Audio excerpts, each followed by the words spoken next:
Muy buenos días, hermanos. Abran sus Biblias, por favor, en Apocalipsis capítulo 16.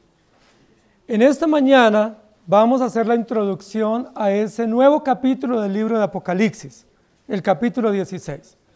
Algunos piensan que vamos muy despacio en el libro de Apocalipsis, pero realmente ya estamos acercándonos a la parte final del libro, capítulo 16. Y hoy introducimos este capítulo que dice así: oí una gran voz que decía desde el templo a los 7 ángeles: id y derramad sobre la tierra las 7 copas de la ira de Dios.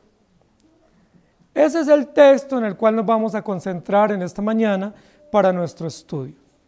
Y a modo de introducción tenemos que recordar que el libro de Apocalipsis es un libro supremamente valioso, enriquecedor para nuestra fe y para nuestra vida práctica. Que el libro de Apocalipsis, lejos de ser enigmático o catastrófico, es un libro de mucha esperanza. Que el libro de Apocalipsis sintetiza toda la historia de la redención. Podemos verlo como el epílogo de la historia de la redención, o la síntesis de la historia de la redención, o todo el resumen de la historia de toda la revelación desde Génesis hasta el final. Apocalipsis es un libro que nos revela a nuestro Señor Jesucristo. Recuerden que el primer versículo del libro en el método deductivo es revelación de nuestro Señor Jesucristo. Y ese ha sido el título general del estudio de Apocalipsis, bajo el eslogan conocido: Jesucristo, Cordero Vencedor. Nosotros no podemos desviarnos de Jesucristo. No se desvíen siguiendo ángeles o siguiendo copas. No se desvíen bajo los símbolos. Mantengámonos en la verdad. Y la verdad inequívoca es que Jesucristo es el Cordero victorioso de todos los siglos. Y usted y yo, parte del pueblo de los redimidos, que entonamos en el trono, capítulo 15, la canción de los redimidos. Grandes y maravillosas son tus obras. ¿Quién no te temerá, oh Señor? El capítulo 15 de Apocalipsis, que terminamos de estudiar la semana pasada, es el capítulo más corto del libro. Y ahora vamos al 16. Y el 16 tiene otra característica interesante, y es la aplicación o el derramamiento de las copas de la ira. Las copas de la ira son la tercera serie de 7 del libro de Apocalipsis. Primero los 7 sellos, las 7 trompetas, y estamos en la última serie de 7, que es la serie de las copas, que apenas estamos introduciendo. Pero el libro de Apocalipsis, en su capítulo 16, tiene una característica extraordinaria. Miren la primera línea del versículo 16, capítulo 16, 1. Y oí una gran voz. La expresión gran en Apocalipsis es supremamente importante, porque es una expresión máxima, donde se maximiza, se engrandece algo que va a suceder o que va a acontecer. Es una forma de llamar la atención, pero es una forma de decirnos que lo que se va a decir es fuerte, es potente, es grandioso. No es algo pequeño, ¿sí? No es algo como por si alguien lo escucha. No es algo que va a pasar desapercibido. Lo que se va a decir o lo que se emite o lo que se escucha es grande o grandioso, dijéramos, o enorme, ¿sí? En un lenguaje un poco más castizo, ¿sí? O es grandioso, es una expresión superlativa. Ya hemos dicho que en el libro de Apocalipsis esta expresión es muy común. Generalmente, siempre que se da una orden desde el cielo o se escucha una voz desde el cielo, tiene esta expresión superlativa. Es una gran señal o una gran voz o un gran estruendo. Y eso es importante, porque lo que nos indica es que lo que se va a decir o a emitir es grandioso, es enorme, llama mucho la atención y no puede pasarse desapercibido. Pero una característica del capítulo 16 es que esta expresión gran se menciona muchas veces. Unas 8 o 9 veces en el original aparece esta expresión grande o gran o enorme.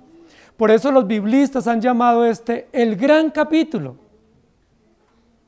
Es decir, estamos ante el gran capítulo de Apocalipsis, donde no solo 1, ni 2, ni 3, sino 9 veces se recurre a esa expresión que es una expresión superlativa, es decir, una expresión que engrandece o que maximiza, o como dijéramos nosotros, que exagera. Cuando nosotros queremos reiterar algo, recurrimos a elementos del lenguaje que nos permiten como exagerar, ¿sí? Como cuando uno dice, estoy muerto del cansancio, ¿sí? O estoy que no puedo más. Son expresiones superlativas para dar a entender algo grande. En este caso, Dios usa esa expresión en la Biblia, en su revelación, para mostrarnos que lo que va a decirse es grandioso, es enorme, no puede pasar desapercibido, no puede olvidarse, no puede disiparse con el ejercicio de los ángeles, sino que tiene que atenderse con mucha notoriedad. Oí una gran voz. Recuerden que ya lo hemos dicho en otras oportunidades, que esta expresión gran en la Biblia o en el original, en el griego, da origen a un término que nosotros lo conocemos en nuestro idioma, que es mega. Es decir, oí una mega voz. Y de ahí viene la palabra megáfono, ¿sí?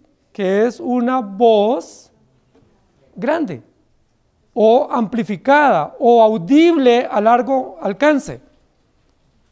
Entonces diríamos aquí, y oí una megavoz, o algo así, como Dios toma el megáfono, amplifica su voz para darnos a dar su voluntad de tal manera que todos la escuchemos.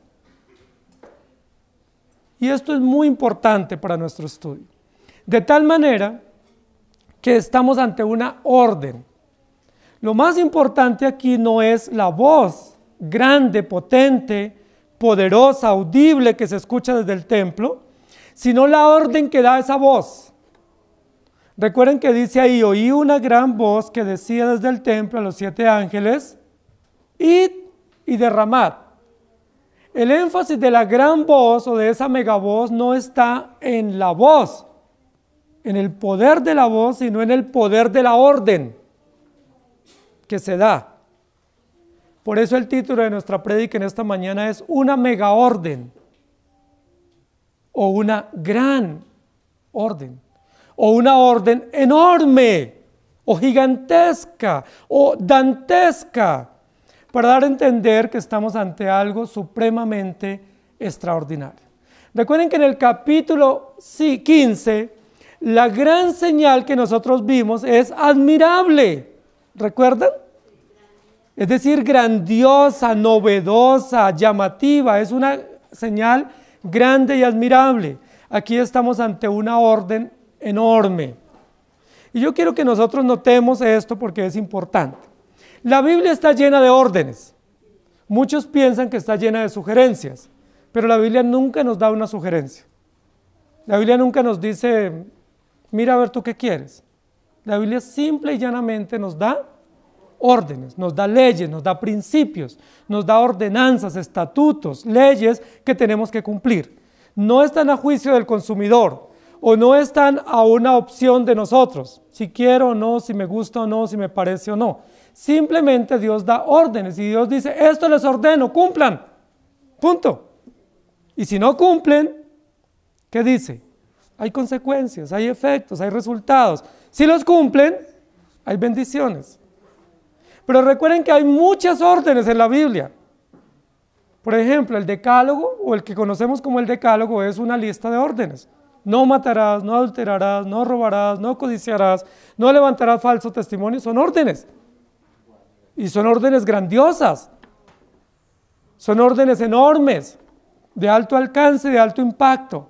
Sin embargo, tenemos unas órdenes que no simplemente pertenecen a códigos civiles y morales de la ley de Dios, que son de obligatoriedad para nosotros, sino tenemos unas órdenes que se emiten en el cielo y que son como el conducto regular o como las líneas principales o estructuras principales del pacto eterno de redención.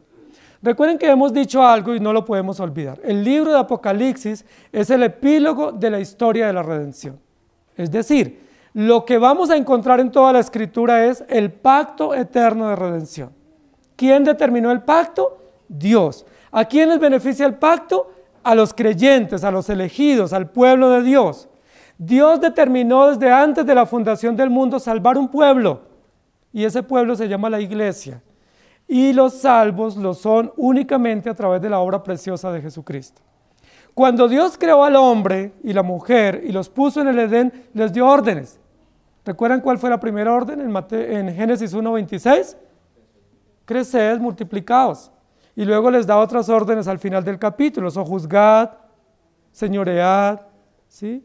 Gobernad la tierra, dirijan, gobiernen la tierra. Esas son órdenes, y son órdenes inaplazables en la historia de la humanidad, y algunos las llaman parte del mandato cultural, es decir, parte de las órdenes comunes a toda la sociedad. Todos debemos casarnos, si es posible, tener hijos, si es posible, administrar y gobernar. Todos tenemos esa orden, no solo creyentes, sino también todos los seres humanos. Pero hay unas órdenes que pertenecen exclusivamente o que hacen parte exclusiva del pacto eterno. Y esa primera orden que nosotros tenemos, la leímos hace un momento, está en Mateo 28, 19 y 20. Mateo 28, 19 y 20 lo hemos llamado, o lo han llamado generalmente los cristianos, la gran comisión o la mega comisión, ¿sí? Haciendo mención a algo enorme, es decir, a una voz autoritativa, imperativa que recae sobre la iglesia. Y esa orden imperativa es: por tanto, id y haced. ¿Sí? Esa es la orden.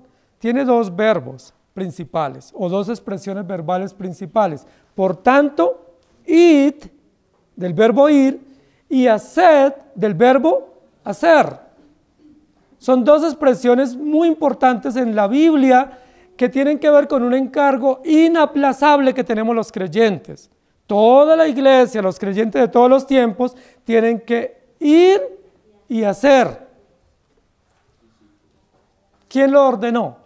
Dios. Jesucristo lo refirió en el Evangelio y lo dio como un encargo no solo a los discípulos, sino a todos los creyentes. Todos los que tenemos la fe verdadera tenemos la obligación de ir y de hacer discípulos. Es una orden común, es una orden pública, oficial, imperativa para todos los creyentes para predicar el Evangelio. La pregunta de ustedes puede ser: ¿por qué recurre a esa mención para el texto de Apocalipsis? Muy bien, por la siguiente razón. Porque la orden aquí es id y derramad. Y la orden en Mateo 28 es id y haced, o id y predicad. Es decir, la orden primera en Mateo, que tiene que ver con una orden del pacto, es decir, que implica o que involucra a todos los creyentes y que tiene que ver con la redención, es id y predicad. Dos verbos, dos acciones, dos deberes, juntos, que implica todo un mensaje y todo un deber. Pero aquí la orden en Apocalipsis 16 es id y derramad, dos verbos, dos acciones, que también hacen parte integral del pacto de la redención. Las primeras dos órdenes, id y predicad, están en el contexto de la gracia, de extender el Evangelio y de dar a conocer el mensaje para que los demás se arrepientan. Y estas otras órdenes que están en Apocalipsis están en el contexto jurídico, es decir, traer las consecuencias sobre aquellos que no se arrepintieron ante la predicación de los primeros que fueron a extender el mensaje o a dar a conocer el mensaje. ¿Me hago entender? Primero vayan y prediquen, y si no se arrepienten, entonces vayan y derramen las consecuencias sobre ellos. Es algo así como el hilo conductor de lo que nos está presentando aquí. Ahora, de las dos expresiones verbales de Mateo 28 y de las dos de Apocalipsis 16, hay una que se repite. En Mateo 28 dice: por tanto, id. Y en Apocalipsis 16 dice: id. Es decir, es una orden común. Es la misma orden que tiene implicación constante en los dos aspectos o en los dos elementos. Primero, id a predicar, y segundo, id a juzgar. Por eso decimos que esas son las dos órdenes o las dos mega órdenes del pacto eterno de redención. Si a usted le preguntan cuáles son las mega órdenes del pacto eterno de redención, primero, id y predicad, que todos se arrepientan, que solo hay salvación en Jesucristo, que todos somos pecadores y que el que no se arrepienta ya ha sido condenado y vienen sobre él consecuencias enormes. ¿Y cuál es la segunda orden o mega orden del pacto eterno de redención? Id y derramad. Es decir, aténganse a las consecuencias jurídicas, a las consecuencias legales y a las consecuencias naturales, retributivas, por su rebeldía y porque no atendieron al primer mandato o a la primera orden. Noten que en los dos momentos, tanto en Mateo como en Apocalipsis, estamos ante una mega orden. La gran comisión, la gran voz, mega orden. Ahora, yo quiero que nosotros notemos un poco lo que significan estas órdenes. En primer lugar, estas órdenes no son opcionales o no son optativas, son imperativas. ¿Sí? Siempre que se da una orden con esta connotación, como aparece aquí en la expresión verbal, id es orden. Si a usted le dicen, vaya, no le están dando opción a apelar, a decir más tarde o no quiero, simplemente le están dando una orden. Y esta orden nos la da Dios mismo. Y la da Dios diciéndole, en este caso a los 7 ángeles, por tanto, id. O es una gran voz, id, es algo así como una orden militar, o la orden de un rey, o la orden de un juez, o de alguien que tiene poder y autoridad y que nos da una orden a viva voz, a gran voz, de tal manera que no podemos decir no la entendí, no la escuché, ni hay lugar a apelación. Es una orden inaplazable. Esta expresión verbal, ir, id, está en imperativo. Y también es una orden personal afirmativa. Ahí no hay opción a negar, simplemente a obedecer. Y esa expresión recae directamente sobre nosotros, porque es un verbo que está conjugado en un tiempo personal de segunda persona del plural. Vosotros o ustedes, vayan, diríamos nosotros. Pero como es Dios, id. ¿Quiénes? ¿Sobre quién recae la orden? ¿Sobre ustedes o sobre vosotros? Segunda persona del plural. Es importante eso porque la orden no da lugar a explicación. Es imperativa. No da lugar a justificación porque es afirmativa. Y no da lugar a interlocución porque es una orden que está en voz pasiva. Es decir, la voz activa es la de Dios y Él activamente nos da una orden y recae sobre nosotros en voz pasiva. Es decir, ¿qué es lo único que tengo que hacer? Obedecer. Porque está en voz pasiva. Id. Es importante porque nosotros generalmente confundimos ir con id. Y no son dos cosas iguales. Ir es un verbo infinitivo, pero id es una expresión verbal, personal, en un verbo simple, sin complemento, que recae sobre segunda persona del plural. Únicamente para segunda persona. No es yo id o tú id. No, es ustedes o vosotros id. ¿Quiénes son vosotros en esta connotación del texto? Es decir, ¿quiénes tienen la orden o la obligación imperante de ir? Es interesante que esta expresión verbal, conjugada como aparece en el texto, es un verbo o una expresión simple. O diríamos en un lenguaje castizo, simplemente vaya. Simplemente obedezca, simplemente cumpla. Hermanos queridos, las expresiones verbales son importantes cuando nosotros entendemos el Evangelio. Dios nunca usa expresiones en su lenguaje y en su lenguaje revelado para nosotros, algo así como le parece. ¿Estás de acuerdo? ¿Tú qué opinas? ¿Sí? ¿Consideras? ¿Quieres hacerlo? O sea, nunca. Yo no lo he encontrado, por lo menos en la Biblia.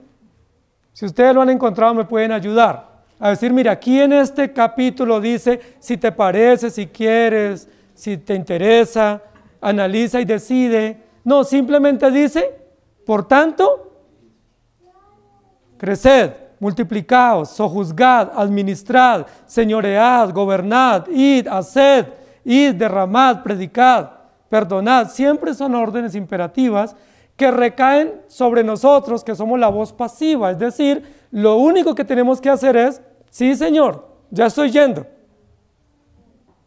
Es lo único que podemos hacer. No hay opción a decir no, o más tarde, o no quiero. No hay opción. Y si alguien hace eso, o responde así, lo único que está mostrando es rebeldía. Miren el ejemplo que la Escritura nos da. En una oportunidad que la Biblia registra, Jesús le dijo a algunos hombres, les dijo, síganme. ¿Y recuerdan qué dijeron ellos? Sí, pero. O déjame. Y la norma fue muy cordial de estos hombres. Ellos no dijeron, no, yo no te sigo. Ellos dijeron, sí, yo te sigo, pero déjame. Que primero entierre a mi padre, el otro dijo que estrene una yunta de bueyes que compré, y el otro dijo, acabo de casarme y quiero tener mi luna de miel.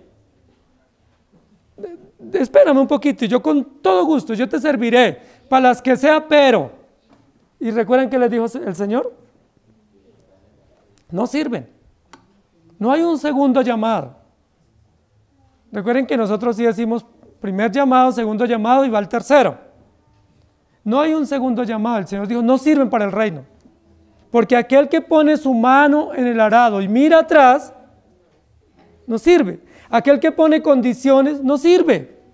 Aquel que dice, déjame que primero, no sirve.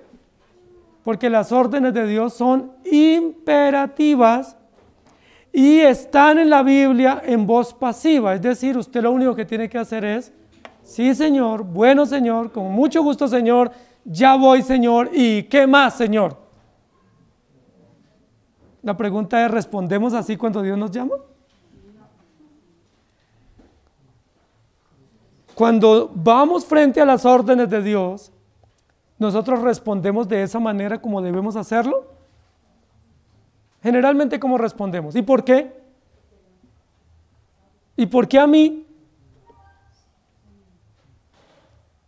Pidiendo explicaciones, ¿cierto? Dilatando. Pero en muchas ocasiones preguntamos, no, ¿y por qué siempre a mí? ¿Y por qué solo a mí? Y así sucesivamente. Cuando Dios nos da órdenes. Lo que dice aquí el texto es, oí una gran voz. Y esa voz es tan sonora, tan potente y tan contundente, que lo único que nos permite entender es que hay deberes u órdenes u obligaciones imperantes que debemos cumplir. En este caso la debían cumplir los 7 ángeles que están listos como emisarios para derramar la ira de Dios sobre los incrédulos. Por tanto, id. O por tanto, vayan. Ahora, el término o la expresión verbal id o el verbo ir indica desplazarse. Implica ir de un lugar a otro, ir de un destino a otro, de una estación a otra. Implica ir a un destino conocido. Eso es importante. Cuando Dios nos dice, por tanto, id, pues uno no se le ocurriría decir, ¿vaya a dónde? Porque uno sabe que cuando Dios nos dice, vaya, es porque ya sabemos el lugar donde hay que ir. Él no nos diría, vaya a cualquier lugar, o inventes el lugar. Él nos dice, por tanto, id, y ningún discípulo le dice, ¿a dónde? ¿Por qué no le preguntan?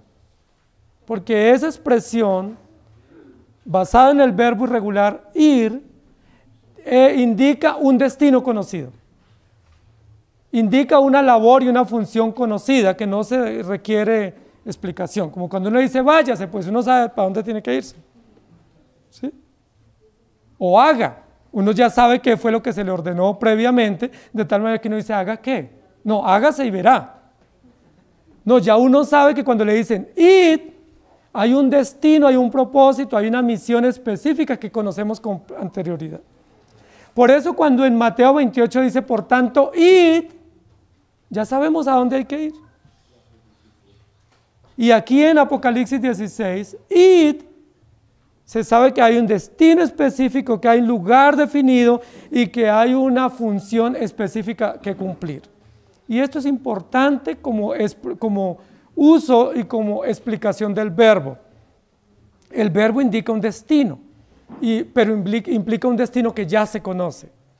Dios ya nos dio a conocer su propósito. El propósito es predicar, por tanto, vayan. El propósito es dar a conocer el reino, por tanto, vayan. Y en este caso, que es la segunda mega orden del pacto eterno de redención, es como ya se les advirtió una y otra vez que hay consecuencias y no se arrepintieron ante las múltiples evidencias y oportunidades, entonces ahora vayan a cumplir la segunda parte del encargo, la segunda parte jurídica, ¿sí? La primera es preventiva y la segunda es consecuencias naturales de la rebeldía. Esto es bien importante. Con relación a la segunda función que se debe cumplir o la segunda expresión verbal, está en la misma connotación. Por tanto, id y derramad. Derramad tiene la misma figura de verbo, es decir, es un verbo imperativo, es una expresión afirmativa, es un verbo transitivo, pero es un verbo que recae en voz, segunda persona del plural, con voz pasiva, es decir, simplemente derrame.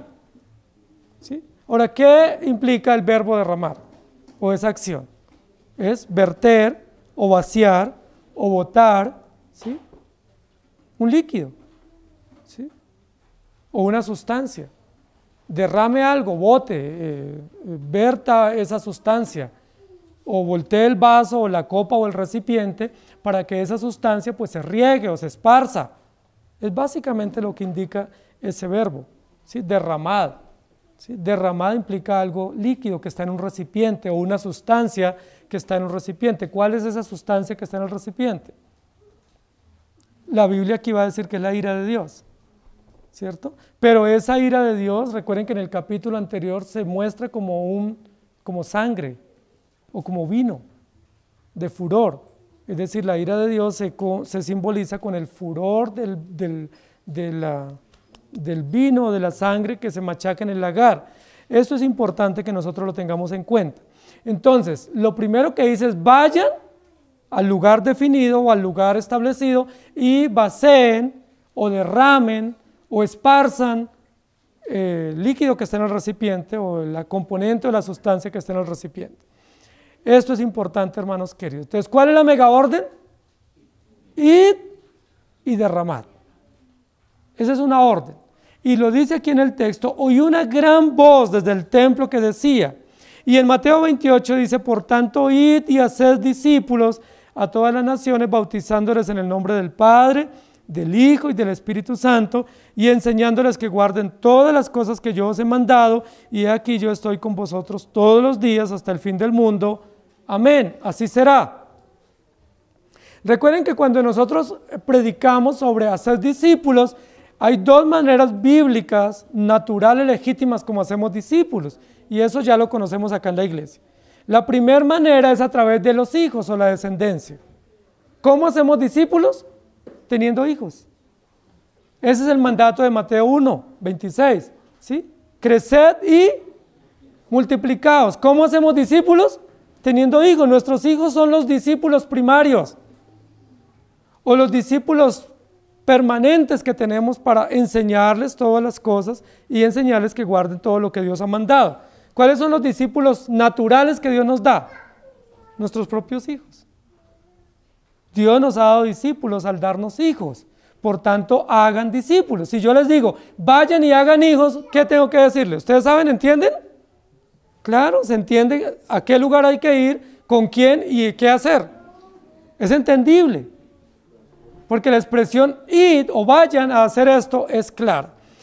Pero la segunda forma como hacemos discípulos es predicando a los incrédulos, llamando al arrepentimiento a los que pisotean la verdad para que ellos conozcan la verdad, y si Dios tiene misericordia de algunos de ellos, pues ellos vengan al conocimiento de la fe. Y de aquellos de los cuales Dios no tenga misericordia y los entrega a su propio razonamiento malvado, ellos esperarán la segunda orden. Y la segunda orden es, por tanto, id y derramad. Es importante que la misma Biblia nos da un orden lógico y un orden adecuado. Lo primero que tenemos que hacer y que la iglesia ha hecho por siglos es predicar el Evangelio. ¿Desde cuándo se está predicando a este mundo el Evangelio? Desde Génesis 3. La predicación más contundente del Evangelio la tenemos en Génesis 3. En el comienzo, en el abrebocas de la historia de la redención y en el desarrollo de la humanidad, vemos la primera predicación del Evangelio, donde hay una gran esperanza salvífica, una esperanza mesiánica. De la simiente de la mujer nacerá, vendrá el Redentor de su pueblo. Desde Génesis 3 los creyentes han predicado el Evangelio. Dios ha enviado testimonio, testigos. ¿Qué han hecho los incrédulos con todos los testigos que Dios ha enviado? Los han matado, los han perseguido. Al primero que mataron fue a Abel. Y desde Abel para acá, los registra Hebreos, han seguido matando a todos los profetas. Nosotros ya vimos el capítulo 11 y 12 que habla de los dos testigos. Se les enviaron dos testigos, dos candeleros, dos olivos. ¿Y qué hicieron los impíos? Los mataron. Los persiguieron, se burlaron de ellos. ¿Qué hicieron con todos los profetas del Antiguo Testamento? ¿Por qué Jesús lloró sobre Jerusalén? Dice la Biblia, oh Jerusalén, que matas a los que te son enviados. ¿Enviados a qué? A predicar el Evangelio. Dios dice, vayan y prediquen, y los creyentes siempre han ido a predicar, porque es la orden, y es imperativa. Pero ¿qué hacen los impíos siempre contra los creyentes? Representados en sistemas jurídicos, en sistemas ideológicos, en sistemas académicos, en sistemas de gobierno. Porque es posible que nosotros digamos, no, pero aquí no nos están matando. Claro que no nos están acribillando por ser creyentes y tener una Biblia. Pero ¿cómo nos están amordazando? A través de leyes. Nos están silenciando a través de conceptos, a través de ideologías. Por ejemplo, ya no podemos ir a las universidades a predicar libremente. Ya no podemos ir a los colegios a predicar libremente. Nuestros hijos ya no reciben instrucción bíblica y religiosa con libertad como en décadas anteriores en los colegios y en las instituciones. ¿Eso cómo se llama? Mordaza. Es decir, es una persecución sistematizada que ejercen siempre los enemigos del Evangelio. ¿Contra quiénes? Contra los testigos. Contra los verdaderos testigos del Evangelio que van y presentan el mensaje a la sociedad o a los gobiernos y entonces los matan. Recuerden que al final del capítulo 15 nosotros vimos que los mártires eran muchos por causa del Evangelio, tanto así que son descritos como un gran río de sangre. Hermanos queridos, los creyentes tienen la orden de predicar, pero ¿qué hacen los incrédulos contra ellos? Los matan. Pero aún así hay que ir y predicar. Usted no pudiera decir, Señor, pero es que nos están matando. ¿Será que podemos dejar de ir? ¿Ustedes qué opinan que será la respuesta? Por tanto, id. Y si nos matan, por tanto, id. Porque no hay opción, no hay reparo, no hay una segunda orden, no hay otro plan. El único plan es ir y predicar. Ahora, si nos matan, uno dice, ¿perdimos? No, no perdimos. Si los impíos matan a los creyentes, la iglesia gana. ¿Por qué gana? Porque ese creyente tiene una garantía eterna, primero. Segundo, porque cuando matan a un creyente por su fe o por predicar su fe, es un testimonio público de que, como dice Hebreos, el mundo no era digno de ese creyente o de esa iglesia. Y eso es un testimonio elocuente, pero también eso se constituye como una prueba mayor contra los que los matan o los persiguen, en contra de ellos. de que ellos realmente merecen la segunda orden. Cuando los creyentes en el quinto sello, capítulo 6 de Apocalipsis, dicen, Señor, ¿hasta cuándo? Aquí está el cuándo. Ahora la orden es, vayan, ya no a predicar. Ya cesó el tiempo de ir y predicar, ahora viene el tiempo de, por tanto, ir y derramar. Es decir, que vengan las consecuencias sobre ellos.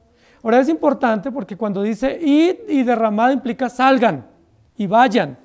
Recuerden que todo el contexto del libro de Apocalipsis es un santuario y es un culto, un día del Señor.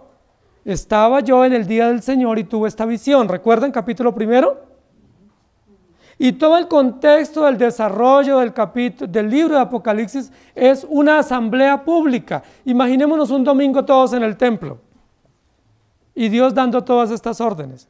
Primero vayan y prediquen. ¿Ya fueron? Claro que sí. Todas las semanas predicamos en nuestros barrios, en nuestros trabajos, en los colegios, en nuestros hogares. Y aquí venimos a darte gracias por ese privilegio. Pero como ellos no se arrepintieron, porque no están aquí, sino que están afuera, en el atrio, entonces ahora vayan y derramen la ira de Dios sobre ellos. Es decir, están notificados que eso es lo que les viene. Recuerden que en el capítulo 11 dijimos que el juicio de Dios viene no sobre los que están en el santuario, sino sobre los que están en el atrio, o en el patio, o en la entrada de afuera del templo, de tal manera que es sobre ellos que viene. Miren lo que dice el texto, id y derramad sobre la tierra.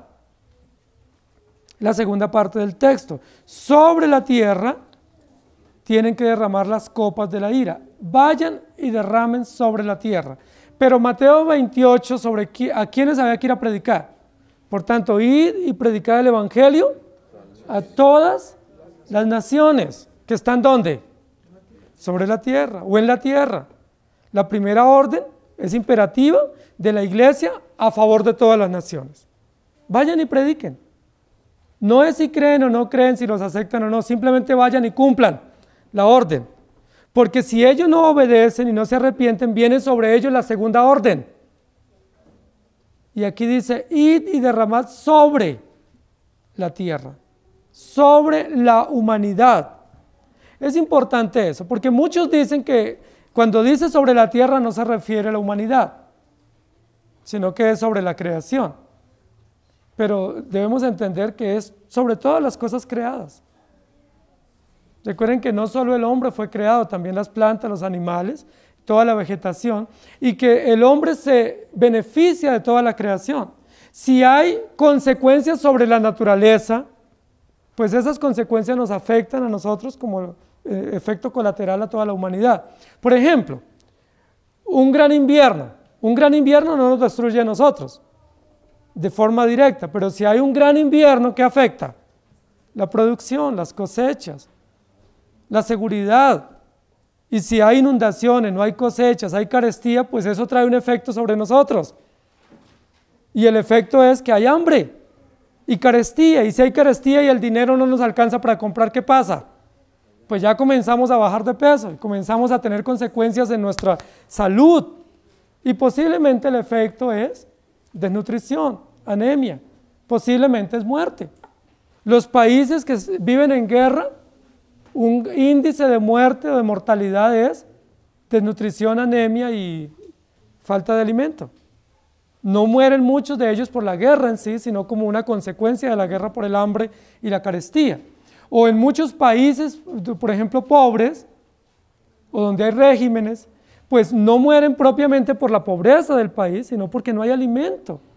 O sea, no se muere por ser pobre, se mueren porque al no haber alimentos no están nutridos, no están fortalecidos, y entonces poco a poco vamos en un deterioro amenazante que termina con la vida. Aquí lo que dice es, vayan y derramen sobre la tierra. ¿Por qué la tierra es el lugar o la superficie elegida para cumplir esta orden? Recuerden que la orden se da desde el cielo. Oí una gran voz desde el templo. Capítulo 15 dice que el templo estaba en el cielo, o el altar o el arca del testimonio estaba en el cielo, y que desde el cielo se emite una voz: vayan y derramen esto sobre la tierra. ¿Qué tiene que ver el cielo con la tierra? Recuerden que nosotros hemos dicho una y otra vez que Dios creó en el principio los cielos y la tierra para su gloria, para su alabanza, para su adoración. Pero ¿qué hicieron los hombres en la tierra? Se rebelaron y dijeron: no obedeceremos, no haremos, no iremos, no creeremos. Y Dios, ¿qué dijo? No contenderá mi espíritu con el hombre. Dios nunca pelea con nosotros, no tiene necesidad, Él es absoluto, Él es Dios. Él no se pone a darnos explicaciones ni se pone como nosotros con justificaciones y, como decimos en el lenguaje coloquial, pico a pico. Él simplemente da órdenes, ¿se cumplen o no? Si no se cumplen, hay consecuencias, y si se cumplen, hay bendiciones. Dios dijo: no contenderá. ¿Recuerdan? No voy a contender con mi creación, simplemente ya les dije y eso vendrá. Y Romanos 1 dice: como no quisieron tener en cuenta a Dios, Dios los dejó, los entregó, sin antes advertirles que hay consecuencias. El texto dice: id y derramad sobre la tierra. ¿Por qué esa voz es tan potente? Primero, porque se emite desde el cielo y representa el carácter poderoso, justo y monárquico de Dios sobre su creación. Y segundo, porque esa voz potente tiene que alcanzarse a escuchar en la tierra, de tal manera que no nos quede duda quién emite la voz, quiénes tienen que cumplirla y sobre quiénes tiene que ejecutarse. No hay duda, la voz la emite Dios, la voz activa está en Dios, una gran voz, potente, admirable, que resuena como una voz amplificada, como un megáfono. La voz pasiva recae sobre los que tienen que cumplir la orden, en este caso los ángeles, y Mateo 28 sobre los creyentes o la iglesia. Pero ¿quiénes tienen que escuchar que viene esa sentencia sobre ellos? La tierra. Toda la tierra tiene que saber que Dios la va a juzgar. ¿Por qué? Porque se ha rebelado contra Dios y Dios creó o hizo o estableció su creación para su propia gloria. Y derramad sobre la tierra. Son muchos los que se atreven a decir, entre ellos los testigos falsos, que Dios no va a juzgar la tierra. Que Dios creó la tierra y como la tierra es tan bonita y es una obra tan hermosa de Dios, que Dios no la va a juzgar. Pero es que Dios la creó no para protegerla, sino que la creó para un propósito. ¿Cuál es el propósito de la creación? Que le adore. Les pregunto, ¿la tierra ha cumplido esa orden? ¿El hombre ha cumplido esa orden? ¿Los sistemas de gobierno y las naciones han cumplido la orden? No. Entonces, ¿qué espera? ¿Dios tiene que protegerla a pesar de? No. Dios no está obligado a preservar la tierra y a preservar el hombre, siendo que él se rebeló contra Dios y no cumplió el propósito original, que es vivir para su gloria. Si Dios dijera: les paso por alto, nosotros diríamos: qué bueno, pero eso iría en contra del carácter de Dios, porque no habría justicia, y Dios es justo. Dios justamente estableció el contenido de las sentencias. Si no se obedecen, hay consecuencias, no hay otra opción. No hay otra salida.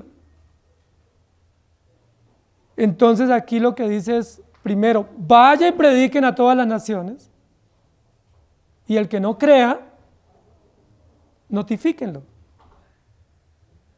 Notifíquenlo, porque ahora viene la segunda mega orden y es: id y derramad sobre la tierra. ¿Quiénes incluye sobre la tierra? No es sobre la capa terrestre o el globo terrestre o sobre la vegetación. Es sobre todos los elementos de la creación, que incluyen los cielos, que incluye la tierra, el mar, los animales, las especies, la vegetación, pero también incluye al hombre. ¿Quién es el directo responsable de la rebeldía en la tierra? No es Dios.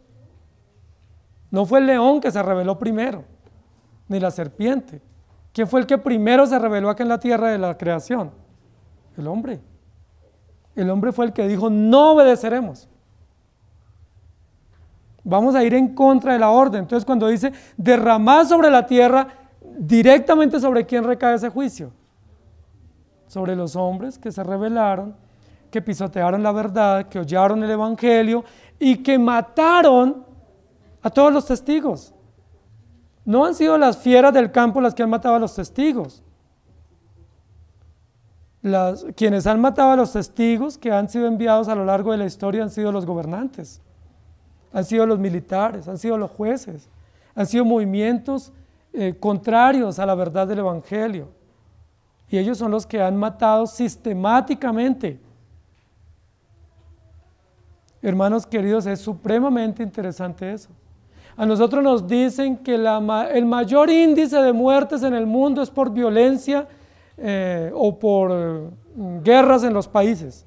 Otros nos dicen que el mayor índice de muertes en el mundo es por violencia de género, por ejemplo, hoy en día que está en boga ese concepto. Eso no es cierto. Eso no es cierto. ¿Saben cuál es la verdad? ¿Saben cuál es el mayor índice de muertes en el mundo? Se llama aborto. 46 millones de niños fueron abortados el año pasado en el mundo. Eso es la población de este país.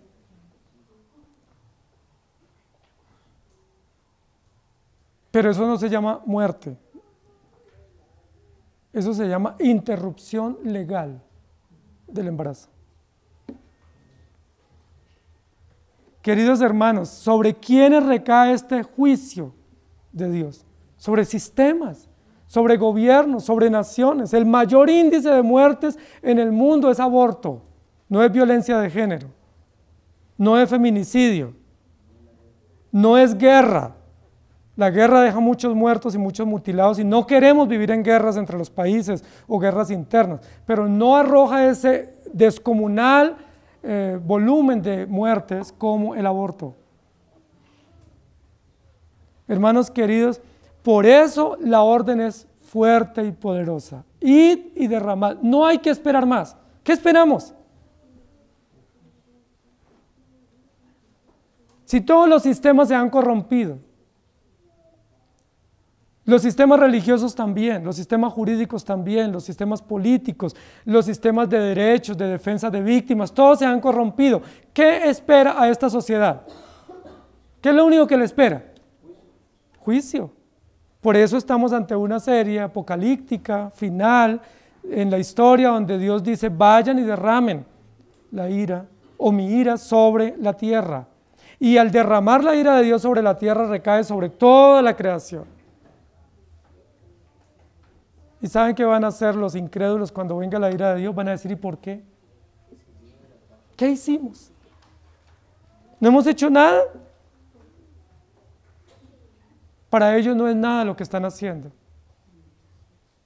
Pero para Dios es una gran ofensa, porque ellos cambiaron el orden natural, el diseño natural, y no solamente eso, sino que se levantaron en contra de Dios como si fueran dioses, legislando en contra de lo que Dios legisla. Eso es una pretensión muy grande, es una arrogancia enorme, que los gobiernos vayan en contra de lo que Dios dice. Había una noticia estos días acá cerca de la ciudad, hay una gran preocupación porque hay centenares de animalitos que no han sido adoptados, y hay una gran preocupación. Pero mientras hacen centros de acopio para recopilar o concentrar o tener animalitos para ser dados en adopción, simultáneamente, ¿qué están haciendo? Abortando. Y eso no es angustia. Eso no genera ningún tipo de reacción. Ahora, yo no estoy diciendo que es malo que los animales tengan una casa o que estén con cuidados, no estoy en contra de eso.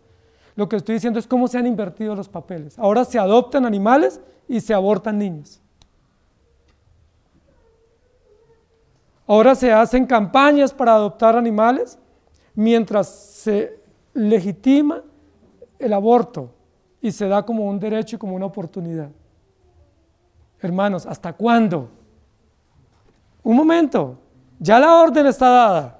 Y la orden es: vayan y vacíen con fuerza, con furor. Recuerden que derramar, dijimos que no solamente es botar suavemente, ¿sí?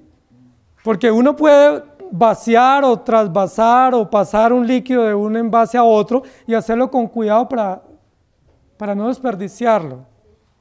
No, aquí es derramar. Es una orden contundente, implica vaciar, esparcir, regar, botar un líquido, un químico, una sustancia, con fuerza, con la misma fuerza como hemos ido a predicar, con la misma fuerza como la iglesia ha tenido que entregar la vida de sus creyentes y sus mártires, con la misma fuerza como los profetas dieron su vida, y los apóstoles, y Jesús mismo entregó la vida, con esa misma fuerza, vigor y contundencia, con denuedo y con autoridad igual vendrá la ira de Dios sobre los incrédulos. No es suavecito, no es dosificado, es toda la ira de Dios que se basea sobre ellos. Dice la Biblia, y quiero leer algunos textos acá de apoyo, Apocalipsis 14, 9 y 10, y el tercer ángel lo siguió diciendo a gran voz: si alguno adora a la bestia a su imagen y recibe la marca en su frente o en su mano, él también beberá del vino de la ira de Dios, que ha sido vaciado puro en el cáliz de su ira, y será atormentado con fuego y azufre delante de los santos ángeles y del Calvario. ¿Se había advertido? Si alguno adora a la bestia, sigue la marca, acepta sus transacciones, apoya sus ideologías, sigue sus pisadas y sus normas, si a alguno le parece natural eso, beberá puro, sin mezcla, no es un refajo, es un vino puro que lo va a emborrachar y lo va a embriagar por siempre del furor de la ira de Dios. Es decir, es clara y contundente la norma. Apocalipsis 3, 14. Y engaña a los moradores de la tierra con las señales que se le ha permitido hacer en presencia de la bestia, mandando a los moradores de la bestia que le hagan imagen a la bestia que tiene la herida de espada y vivió, y se le permitió infundir aliento a la imagen de la bestia, para que la imagen hablase e hiciese matar a todo el que la adorase, a todo el que no la adorase. Es decir, hiciese matar ¿a quién? ¿Quién manda matar a quién? Los sistemas bestiales, los sistemas dragónicos, que se llaman gobiernos políticos, jurídicos, ideológicos, militares, ordenan la muerte ¿de quién? De los que no adoran la bestia o el sistema. ¿Quiénes son los únicos que no adoran? En Babilonia, ¿quién fue el único que no adoró la imagen de Nabucodonosor? Daniel. Pero no porque era un rebelde sin causa, no porque era un joven revolucionario y beligerante. ¿Por qué Daniel no se inclinó ante la imagen de Nabucodonosor? Porque Nabucodonosor sacó un edicto diciendo: el único emperador que debe ser reconocido y adorado es el rey que tenemos aquí en el imperio. ¿Y qué dijo Daniel? Yo tengo un rey soberano. No puedo hacerlo. No es que no quiera, no es que no me guste, es que no puedo, me declaro impedido. Y aquí dice: el que no adore esa imagen será muerto. Salmo 69, 24 dice: derrama sobre ellos tu ira y el furor de tu enojo los alcance. Salmo 79, 6, derrama tu ira sobre las naciones que no te conocen y sobre los reinos que no invocan tu nombre. Ezequiel 28, mas ellos se rebelaron contra mí y no quisieron obedecerme. No echaron de sí cada uno las abominaciones delante de sus ojos, ni dejaron los ídolos de Egipto, y dije que derramaría mi ira sobre ellos para cumplir mi enojo en ellos en medio de la tierra de Egipto. Jeremías 10:25, derrama tu enojo sobre los pueblos que no te conocen y sobre las naciones que no invocan tu nombre, porque se comieron a Jacob, lo devoraron, lo han consumido y han asolado su morada. Y Sofonías 3:8, por tanto esperadme, dice Jehová, hasta el día que me levante para juzgaros, porque mi determinación es reunir las naciones, juntar los reinos, para derramar sobre ellos mi enojo, todo el ardor de mi ira, pero el fuego de mi celo será por el fuego de mi celo será consumida toda la tierra. Suficiente, ¿cierto? Claro, preciso. Dios nos ha advertido. Nadie puede decir que no está advertido. Por eso Apocalipsis 14:8 dice: temed a Dios y dadle gloria, porque la hora de su juicio ha llegado, y adorad a aquel que hizo el cielo, la tierra, el mar y las fuentes de las aguas. La mega orden aquí es: id y derramad sobre la tierra las 7 copas de la ira de Dios. Recuerden que hay un lugar en la Biblia donde dice que si Dios, que a los creyentes Dios los bendice derramando bendiciones hasta que sobreabunden. ¿Recuerdan? Que Dios también derrama bendiciones, y las bendiciones de Dios no se simbolizan con una copa de sangre o de vino o de furor, se representan como una lluvia. ¿Recuerdan? La lluvia temprana, la lluvia tardía. Dios nos llena de una lluvia refrescante y vigorosa, que es como una lluvia que nos limpia, pero nos refresca y nos nutre para ver sus bendiciones. Nos rejuvenece, nos limpia, nos purifica. Esa es la bendición, y dice la Biblia: probadme en esto a ver si no os derramaré bendiciones o lluvias del cielo. Esa es la promesa de Dios para nosotros. Dios también derrama sobre nosotros líquido, pero ese líquido es refrescante, ¿sí? Nos limpia, nos purifica. Aquí está hablando de derramar ira, ¿sí? Furor, severidad, temeraria, retributiva sobre todos los incrédulos. Dice: derramad sobre la tierra las 7 copas de la ira de Dios. Yo les pregunto, ¿puede alguno de estos mensajeros que están representados aquí en el escenario objetar esta orden? ¿Puede alguno atreverse a decirle: Señor, pero no es todavía el momento? ¿Puede alguno atreverse a decir: bueno, pues que vayan los primeros, pero yo sí no? Es una orden imperativa, es una obligación, no hay tiempo que perder. Ya se hicieron los actos protocolarios, ya hizo la entrada triunfal el juez, ya se abrió la sesión, está frente en su estrado en el trono para emitir sentencia, ya se cantó la canción protocolaria, que es la de los redimidos. ¿Quién no te temerá? Ahora, ¿qué es lo único que espera? La orden. Vayan y cumplan la orden. Hermanos, yo siempre he dicho, y hemos dicho aquí en los últimos domingos, que no debemos tener temor de esto. Primero, porque esa ira condenatoria no recae sobre nosotros. Ustedes y yo estamos a salvo. Estamos a salvo en el santuario, en el templo, en la morada de Dios. Estamos en pie sobre el mar de cristal o sobre el mar de vidrio, cantando al Cordero vencedor. Es decir, esa no es una sentencia para nosotros. Gloria a Dios. Así que no se asusten. Pero en segundo lugar, no tengan lástima por el impío. ¿Por qué? Porque primero se dio una orden: id y predicad. Y la iglesia la ha cumplido. La iglesia ha cumplido a lo largo de la historia la tarea de predicar. Y cuando en algunos momentos no la cumplió bien o con juicio, Dios permitió exilios, permitió invasiones, permitió dispersiones. Fueron perseguidos cruelmente. ¿Para qué Dios los persiguió? Para que ellos corrieran y predicaran en otros lugares. Dios les dijo: y me seréis testigos en Jerusalén, en Judea, en Samaria y hasta lo último de la tierra. Pero ellos se querían quedar en Jerusalén. Es que Jerusalén era muy delicioso. Pero el Señor dijo: no, no se van a quedar aquí, y los dispersó a través de los emperadores. Y los dispersó, ¿para qué? Para que el evangelio nos llegara a nosotros.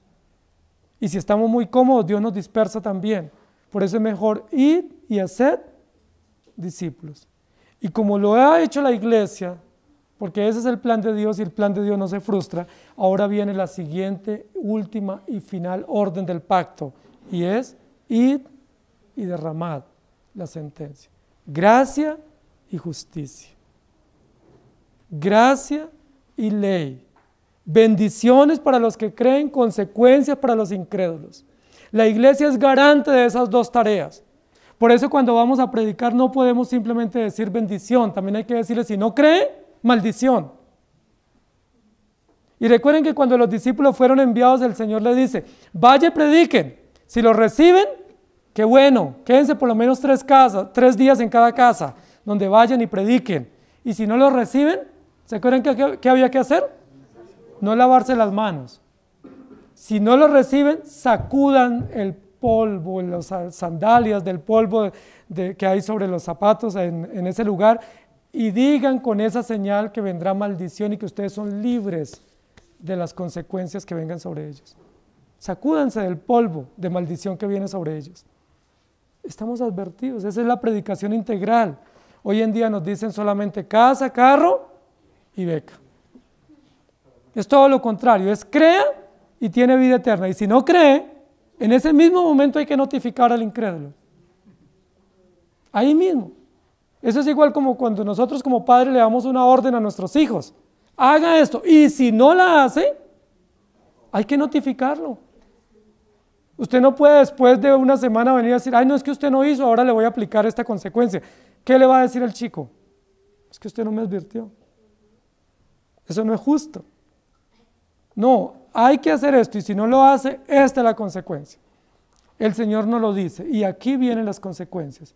Ellos sistemáticamente despreciaron la verdad, ahora viene la orden. Estamos ante una mega orden. ¿La escucharon? La primera es, vayan y prediquen. La iglesia lo está haciendo y lo seguirá haciendo. Mientras vivamos aquí tendremos que predicar, nos guste o no. Con dolor o sin dolor, con anestesia o sin anestesia. En paz o en guerra tendremos que hacerlo, porque es la orden que Dios tiene obligatoria sobre su pueblo. Pero implícitamente en esa orden tenemos que notificar a los incrédulos. Si usted no cree, ya ha sido condenado y vendrá la ira de Dios sobre usted. Así que prepárese, tiene oportunidad aún, porque estamos aquí ante esta orden final, una orden increíblemente justa de parte de Dios. No es injusto, increíblemente poderosa y gloriosa. Recuerden que la señal del capítulo 15 es admirable. Y la nube que vimos en el comienzo, al final del otro capítulo, era una nube de temor, pero de gloria y poder. Porque no pensemos que la justicia de Dios no es poderosa. Solo la salvación es poderosa, no, la justicia también es poderosa. La salvación es gloriosa, pero la condenación también es gloriosa, porque muestra en alto la gloria de Dios y la justicia que no puede ser aplazada. Que el Señor nos ayude. Amado Dios, gracias por esta mañana, por darnos tu palabra, por recordarnos a viva voz el Evangelio, por recordarnos que tienes un pacto eterno de redención que se mueve en medio de dos grandes y potentes órdenes. Id y predicad, y el que no crea será condenado. Que el Evangelio se mueve en dos grandes componentes o columnas vertebrales, la ley y la justicia, la ley y la gracia, la bendición y la sentencia, la oportunidad de misericordia, pero también las consecuencias jurídicas. Gracias por recordarnos que tú no solo eres bondad y amor, que eres justo también, y que eso es realmente el Evangelio. Ayúdanos a predicarlo con poder y con autoridad. Que no nos dé temor ser cristianos, que no seamos cobardes ante el encargo. Danos valor para no mirar atrás, sino siempre mirar al frente. Danos valor y fervor y denuedo para predicar el Evangelio, con palabras, con ejemplos, con acciones, con deberes, con hechos. Que siempre en nuestra casa, en el trabajo, en donde estemos proclamando que somos hijos tuyos y que lo podamos aseverar con hechos. Señor, y ayúdanos para que esos discípulos que nos has dado inmediatos, que son nuestros hijos o nuestros nietos, puedan recibir la bendición también de ser enseñados en la verdad del Evangelio. Ayúdanos, Señor, a ser discipuladores de nuestros discípulos y a hacer más discípulos para tu reino. Ayúdanos, Señor, a instruirnos mutuamente en la verdad y a ser valerosos, sabiendo que tú eres justo. Pero también enséñanos a hacer las denuncias pertinentes basadas en el Evangelio, que todos aquellos que no crean en ti, así sean piadosos o moralistas o religiosos, serán condenados, porque la salvación no es por ser buena persona, la salvación es por creer en Jesucristo como Señor y Salvador. La salvación es por creer en Cristo como único y verdadero camino y seguirlo como única y verdad y mantenernos en Él. Señor, nosotros estamos en ti no por méritos. Ninguno de los que estamos aquí podemos decir, yo lo he logrado en mis fuerzas. Ninguno, en absoluto. Todos tenemos que decir, estamos aquí por tu gracia. Estamos aquí porque te ha placido. Estamos aquí porque nos has sostenido y has perseverado en nosotros. Y esa es la garantía que tenemos. La garantía no son nuestras buenas resoluciones ni nuestros buenos propósitos. La garantía que tenemos es Cristo Jesús, que persevera en nosotros hasta el final. La garantía que tenemos es que aquel que tú llamas, lo sostienes hasta el final y lo presentas como fruto de tu obra preciosa en la cruz. La garantía que tenemos es Cristo Jesús, el garante de la redención, el testador del pacto, aquel que cumple fielmente todas sus disposiciones y nos asegura un lugar privilegiado en el reino celestial para ti, por ti y en ti. Por eso te damos gracias. Ayúdanos a vivir agradecidos. En Cristo Jesús. Amén. Que el Señor les bendiga, hermanos.